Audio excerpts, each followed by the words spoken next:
object in life was to be Diana. That has always been her passion. And her idea of elegance is phony to the nth degree. 30 years, not one interview, not one memoir, not a single public comment about the nephew he held in his arms at Westminster Abbey, or the woman that nephew married. 30 years in which the entire planet dissected, dramatized, and monetized his sister, and he said nothing. And then a courier arrived at Althorp. What happened next sent shockwaves through the royal world so deep that seasoned commentators, people who have spent decades covering the House of Windsor, stopped mid-sentence and reached for a word they almost never use. Verdict. Not reaction, not response, not refusal. Verdict. Stay with me, because what Charles Spencer just did, or more precisely, what he just refused to do, is the single most consequential move anyone connected to Diana's legacy has made in years. And by the time we reach the end of this video, you are going to understand exactly why a man who has said nothing for 3 decades just delivered the loudest message of the entire Sussex saga. The man behind the silence. To understand the weight of what just happened, you first have to understand who Charles Spencer actually is, because most people only know him from one moment. September 6, 1997, Westminster Abbey. A global television audience of roughly 2 billion people. A young man in a dark suit at a lectern, his voice controlled, his eyes carrying something raw and unrestrained. And then the words came. He spoke about his sister as a very British girl. He spoke about her laughter, her naturalness, the genuine quality of her compassion. And then he made the promise, the one that echoed through the nave, pulled applause in from the streets outside, and stopped every single person in that building cold. He promised that Diana's sons would be shielded from the cold, dysfunctional machinery that had chewed their mother apart. He promised that her blood family, the Spencers, would never allow the institution to swallow them, the way it had swallowed her. He said it directly from that lectern, to the Queen's face, to Prince Philip's face, to the future king, sitting just a few feet away. He didn't flinch once, and then he walked back to Althorp and, for the most part, disappeared. That is the foundation you need to hold on to, because that long, deliberate, almost eerie invisibility is precisely what gives his recent actions such extraordinary weight. We live in a media culture built entirely around Diana's image. Her face appears on magazine covers, on stamps, on memorial merchandise, on streaming thumbnails. She is one of the most commercially reproduced figures in the history of celebrity. And through all of it, Charles Spencer has never once opened the vault, never sold the archive, never given the interview that cracks even an inch of it open, never licensed the grounds at Althorp for anything beyond what he felt was appropriate. The world has spent decades wondering what is in that archive. Handwritten diaries, home movies, privately taken photographs from her childhood, from ordinary family days that were never meant to be extraordinary. The raw, unguarded Diana, the one that exists in no documentary, no biography, no Netflix series. That woman is still private. She survives only because one man kept saying no. Now ask yourself this: what would it take? What exactly would it take for a man with that record, that discipline, that 30-year wall of silence, to finally say something? Keep that question in your mind. The archive no one has cracked. What makes Charles Spencer's discipline genuinely remarkable and genuinely rare is that the financial incentives to do the opposite have never been small. The offers, by all accounts, have been consistent, lavish, and presented by people skilled at making compromise feel like wisdom. Publishers, broadcasters, streaming giants with 9-figure content budgets and teams of producers who specialize in making the unthinkable feel reasonable. The pitch is always some version of the same thing. The world deserves to know her properly. You can control how it's done. You can shape the narrative. Better you than someone who gets it wrong. And Charles Spencer, for 30 years, has responded to every version of that argument with the same answer. He does not need the money. He does not need the profile. And he does not believe the world's desire to consume Diana is the same thing as the world's right to consume her. That is a distinction almost no one else in this story has been willing to make, and it is the distinction that defines everything he has done since that abbey. You would not find a comparable archive this carefully protected, this long undisturbed, belonging to anyone of Diana's cultural magnitude, anywhere in the world. She is, in a meaningful sense, the most famous person of her generation whose inner life remains genuinely unknown. And that is not an accident. That is a brother's work, the secret that changes everything. But here is where the story shifts. Here is the part that most mainstream royal coverage never touches. The part that, once you know it, reframes everything Charles Spencer has done for the past 3 decades. Because there is a reason his protection of Diana goes beyond grief, beyond loyalty, beyond principle. There is guilt. By long-standing, well-documented accounts, it was Charles Spencer himself who first brought his sister into contact with Martin Bashir, the journalist behind the 1995 Panorama interview that exposed Diana's innermost pain to a global audience and consumed it like entertainment. He believed he was doing something helpful. He had been shown documents, bank statements, evidence, as far as he knew, that people close to Diana were secretly being paid to spy on her, that she was surrounded by informants, that those she trusted most were being financially rewarded to betray her. He opened the door, and we now know, through a formal inquiry led by Lord Dyson, a former Supreme Court justice, exactly how those documents were obtained. They were forgeries, fabricated from scratch. Fake bank statements designed to convince a frightened, isolated woman that everyone around her was an enemy, that her only safe move was to sit in front of a camera and bleed for the nation. Diana's vulnerability in that interview was not a side effect of the broadcast. Her vulnerability was the product. The manufactured distress was the point, and her younger brother, deceived by the same fake documents, had unknowingly held the door open. The inquiry found that the forgeries had induced him into arranging the meeting.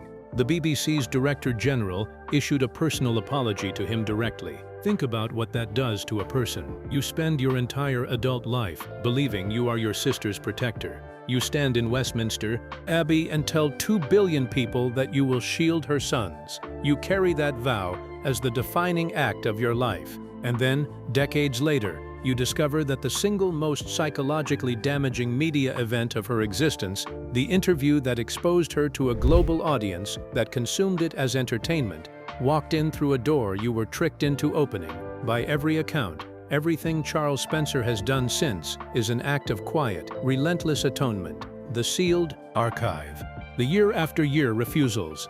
The decision to bury Diana on the island at Althorp rather than surrender her to any institution. The home movies that no one outside the family has seen. The handwritten diaries that no one outside the family has read. He has been making absolutely certain that nothing like Panorama can ever happen to Diana again. Not in life. She is gone. Not in death. Not now.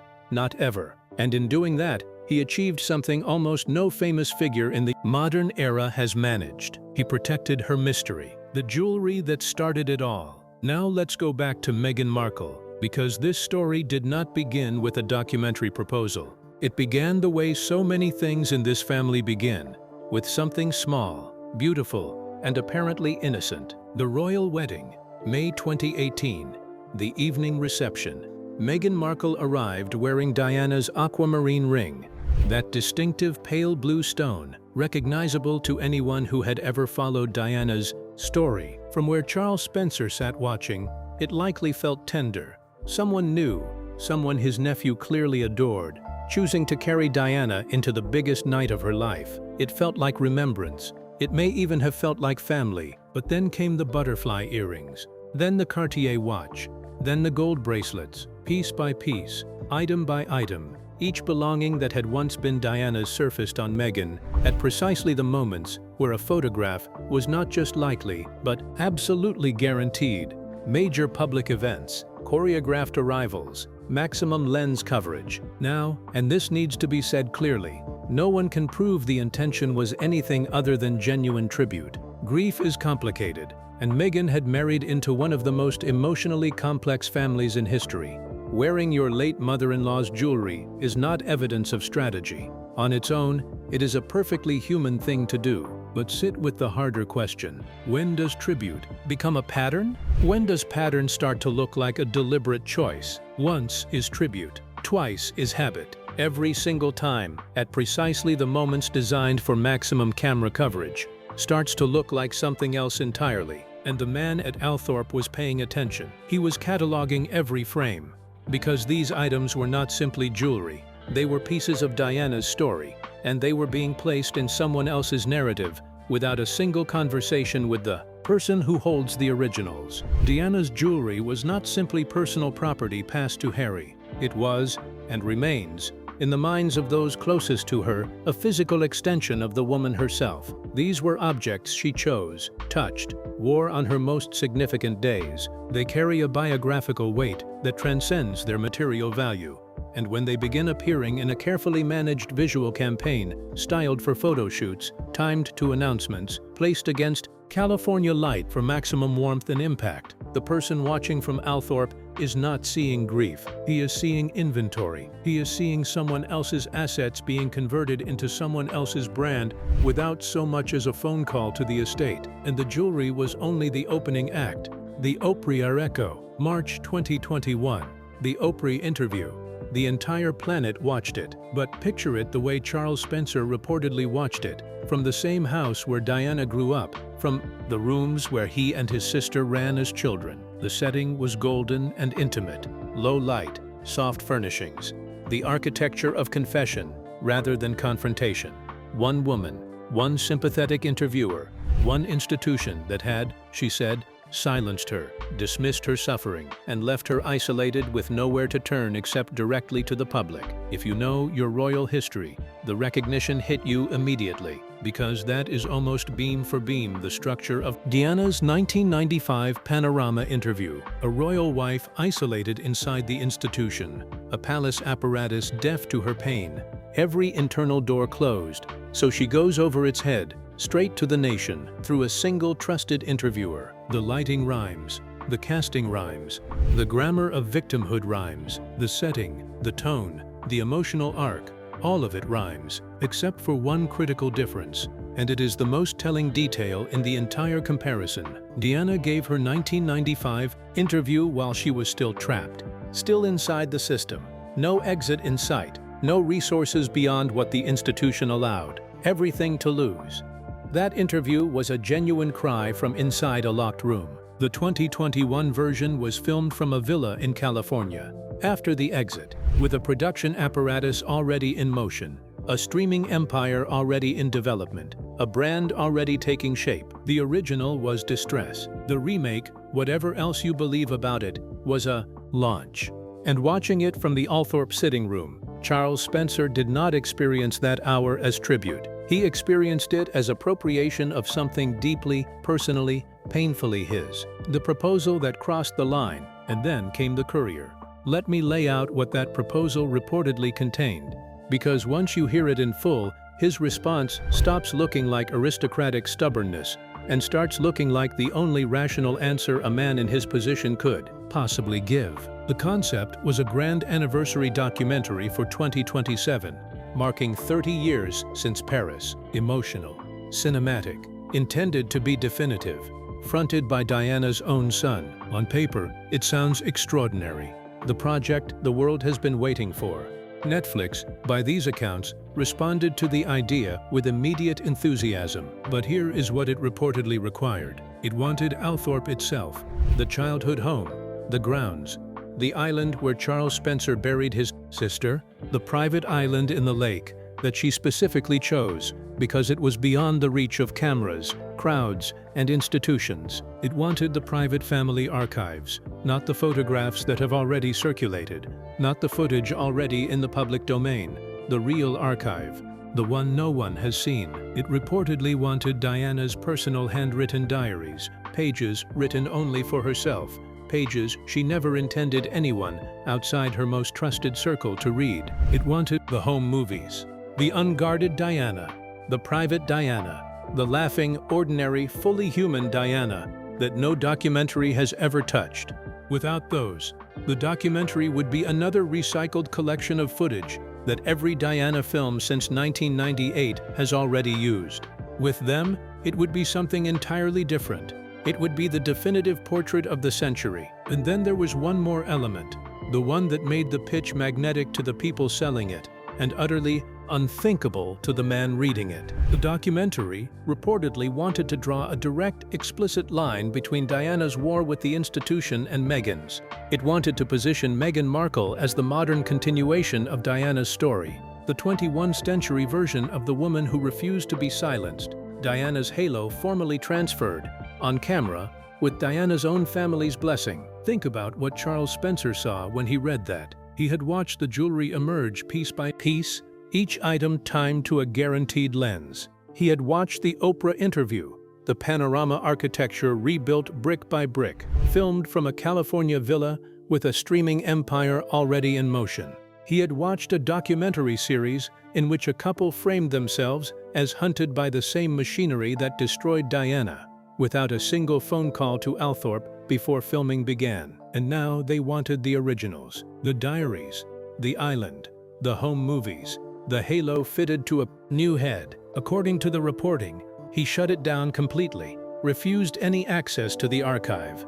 No negotiation, no counter-offer, no let's talk, just no. VW experts called it a verdict. He did not call a press conference. He gave no interview. He released no statement. He did not say a word to a camera. He simply closed the door, and in closing it, made his position unmistakable to everyone paying attention. For a man who had guarded that silence for 30 years, the refusal itself was the loudest thing he had ever said outside Westminster Abbey. Within days, royal commentators were framing this in terms far beyond a failed business negotiation. Some called it a verdict. Here is why that framing matters. Consider the architecture of power in this story. Prince William has reportedly been privately unhappy for years about the way his mother's image has been commercialized. He watched the streaming series. He watched the Oprah interview. He has eyes. But look at his position. He is the future king. Every move he makes carries institutional consequence. He cannot publicly block his own brother's projects without manufacturing a headline about palace censorship and a family at war. The moment the institution intervenes, it reads as the establishment protecting itself, the same establishment Diana spent her life fighting. When the palace blocks something, it is the machine defending the machine. But when Diana's own brother refuses, the man who stood in that abbey, who made that vow, who has blood ties to both princes and no office to protect, that is something completely different. That is family honor, and nobody in the Sussex communications apparatus can spin it. There is only one person in this entire story with standing, credibility, blood connection to Diana, and absolutely nothing to gain from saying no. No palace role, no institutional loyalty, no public image to protect, no book to sell. The one person who could draw this line without it being weaponized against the crown was the one person who never needed to speak to anyone, and royal watchers noticed. Some reportedly framed it as the most significant act by anyone connected to Diana in years, not because of what it revealed, but because of what it refused to reveal. Others called it a quiet act of war. What no one called it, and this is the telling detail, was a surprise. The people who tracked Charles Spencer's movements, who understand the architecture of his silence, who have followed the 30-year pattern of refusals, not one of them expressed shock. The surprise, if there was any, was that the proposal was made at all, that anyone in Montecito, with even basic research available to them, looked at this man's 30-year record and concluded that this time would be different. That said something. Perhaps the most revealing thing of all about the state of judgment inside the Sussex operation, at the moment that courier was dispatched, the operation running on empty. To understand why that documentary mattered so desperately, you have to look at where Harry and Meghan's media empire actually stood heading into 2026. It is not a flattering picture. The lifestyle series With Love, Meghan, the flagship project that was supposed to consolidate her brand and establish her as a cultural voice in her own right, became the iceberg it was meant to avoid. The Times gave it 2 stars. The Telegraph, also 2 stars, characterized it as an exercise in narcissism padded with extravagant brunches and branding exercises. And then came The Guardian, a publication long sympathetic to Meghan, no friend to the monarchy, the outlet most predisposed to give the series a generous rating. It awarded a single star. Netflix's own internal rankings for the back half of 2025 reportedly placed the series at number 1,217 when the entire spectrum of press coverage, from the sympathetic left to the skeptical right, converges on the same verdict. That is not a review problem. That is a product problem. And here is the single detail that sharpens that picture most sharply. The couple's debut documentary, the one about their royal exit, their relationship, their decision to step back, remains one of the most watched debuts in Netflix history. Everything produced since has met steadily cooler responses. The message from the numbers could not be clearer. The world is not buying Meghan's lifestyle brand. The world is buying royal wounds. The only Sussex product that has ever truly sold is proximity to the crown and proximity to Diana. With the Spotify deal long gone, the American Riviera Orchard venture stalling, Netflix having walked away from the As Ever brand, the documentary was never a passion project. It was a rescue flare. And the man at Althorp let it burn out without touching it. The question with no clean answer. Now we arrive at the hardest part. The part where you have to hold two things in your mind at the same time. On one side, those who fully support what Charles Spencer did. Diana's story has been told and retold and streamed and serialized and turned into a content pipeline for 3 decades.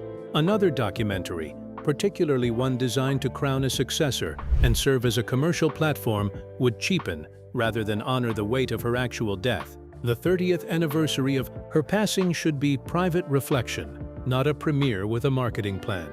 And no one, not even her son, has the right to reach into someone else's private archive to build their own brand. But then there is the other side, and it deserves a genuinely honest hearing. Harry was her child. He walked beside her through hospital wards and homeless shelters when he was small enough that she had to hold his hand to steady him. He lost her at 15, on a Sunday morning, in a Paris tunnel, in front of the entire world. He lived the aftermath inside the very institution his uncle had warned about from that lectern. No documentary, no archive, no curator, however principled, can take from him what it actually felt like to be Diana's son. His claim to her story is not borrowed. It is not unlicensed. It is cellular. It belongs to him in a way it will never belong to Netflix, or a production company, or a streaming algorithm. Both positions are true simultaneously. Both of them hurt, so stand in each pair of shoes before you decide. You are William, the most painful event of your childhood, the loss that altered the entire shape of your life, is being scheduled as a content drop with a premiere date by your own brother's production partners. The grief you have spent 30 years managing privately is being packaged for a global audience without your consent, and there is nothing you can do about it that does not make the headline worse. You are Harry, the story of your own mother, the woman who pulled you by the hand through places designed to show you what your privilege was actually for, is being treated as property that belongs to gatekeepers and institutions, rather than to the boy who was there, the boy who lost her, the man who still carries her. Both positions are human. Both have legitimate weight, and if you are searching for a villain in this story, it does not live in Althorp. It does not live in Montecito. It does not live in Kensington Palace. It lives in the apparatus that looks at a dead woman's handwritten diaries and calculates their streaming value. It lives in the machinery that wraps itself around grief and converts it into quarterly targets, launch windows, and brand extensions. That is where the problem lives. Not with the son who wants to tell his story, not with the uncle who refuses to open the vault, with the industry that turns both of their pain into product and calls it tribute. The question you carry out. A man who has said nothing for nearly 30 years finally said something, not in words, not in an interview or a memoir or a press conference, in a refusal, delivered privately, silently, and precisely because of that silence, heard more clearly than almost anything else that has happened in this saga. The next chapter belongs to a Sussex operation that is now running low on options and low on credibility, with the one person whose cooperation would have changed everything. What it does next, how it repositions, what it reaches for, how it tells its story without the originals, is a story that is still being written. A story with no obvious ending and no guaranteed audience waiting at the other end of it. Here is the question I want you to carry out of this video. Is it ever right to spend Diana's legacy as currency even by her own son. Did Charles Spencer do the only thing a man in his position could do? Or does Harry's grief give him a claim that no gatekeeper, however principled, however motivated by love, has the right to override? There is no clean answer, and anyone who gives you one quickly is not sitting with the full weight of the question. Drop your position in the comments. I read every single one, and on a question this complicated, I genuinely want to know where you land. Subscribe if you are not already with us, because this story is not finished. The next chapter is coming, and it is going to be one worth watching.